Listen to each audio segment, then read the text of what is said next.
ஒரு தரமான ஒரு சுவையான குருமா சாப்பிடணுமா? சிபாஸ் குருமா பவுடரை வாங்கி பயன்படுத்தி சமைச்சு சாப்பிட்டு பாருங்க.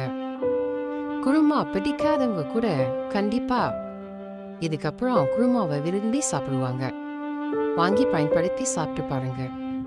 கீழே இருக்கு yellow bag கிளிக் பண்ணி சப்போர்ட் பண்ணுங்க பிரதர் சிஸ்டர்ஸ்.